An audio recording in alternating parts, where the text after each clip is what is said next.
Баршаңызға қайырлы күн. Бүгін қазақтың ұлттық тағамы бешбармақ, яғни ет асатын боламыз. Дәл осындай езілмей жыртылмай әдемі болып шығатын қамырдың рецептісін менің арнамнан көрсеңіз болады. Ең алдымен өзімізге қажетті етті жуып тазалап, үлкенде ыдысқа салқын су құйып, бір қайнатып аламыз. Қайнаған кезде осындай көбіктерін алып тастаймыз.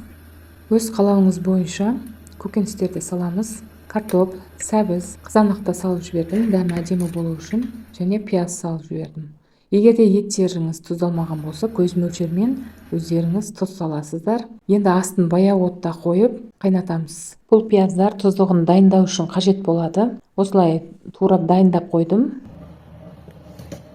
Еті пісіп дайын болғанша қамырды илеп қоямыз. Бізге қажетті салқын су, 2 жұмыртқа, 1 шай қасық тұз, жарым ас қасық сұйық май. Барлығын араластырып, ұнды міндетті түрде електен өткізіп аламыз. Жақсылап араластырып, қамырын илеп қоямыз. Бұл еттің қамыры кішкене қаттылау болады.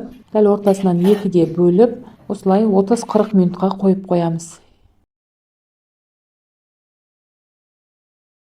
Біраз қайнап, майы шыққан соң, тұздығына құйып, оны да астын жай қойып қайнатып қоямыз. Видеода көріп тұрғандарыңыздай, үйі қанған қамырдың беті шылтырап, ұстаған кезде кішкене жұмсақ болып тұрады. Енді қамырын жаямыз. Қамыр кішкене жұмсақ болып тұрғандықтан, ұнды сеуіп, осылай шет-шетін басып, илеп аламыз. Кейін оқтаудың көмегімен 2 шетін баса отырып, қамырды жайып аламыз. 2 шетін қатты басудың қажеті жоқ. Қатты салмақ түсірмей, 2 шетін жай ғана басып, жая берсеңіз, қамырыңыз әдемі болып жайыла береді.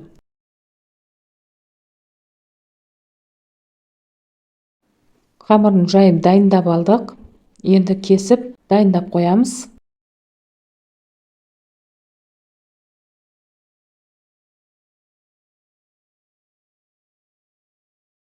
Енді піскен етімізді сүзіп алып аламыз.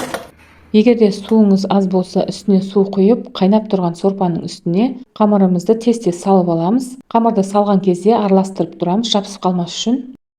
Қамырдың піскендігін, егерде қамырыңыз ортаға қарай қайнаған кезде жиналса, төбеге қарай көтеріліп, онда қамырыңыз пісті деген. Және осылай тексеріп көрсеңіздер де болады.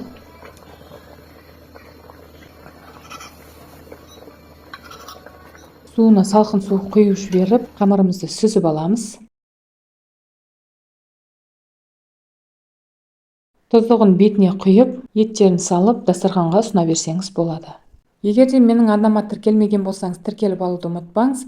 Осы видеоға лайк басып, өз пікіріңізді жаза кетіңіз. Арнамда көптеген тәттілер мен тәтті торттардың және көптеген тағамдардың рецепттерімен бөлісіп отырамын. Сол үшін арнама тіркеліп, қоңыраушаны басып қойды ұмытпаңыз.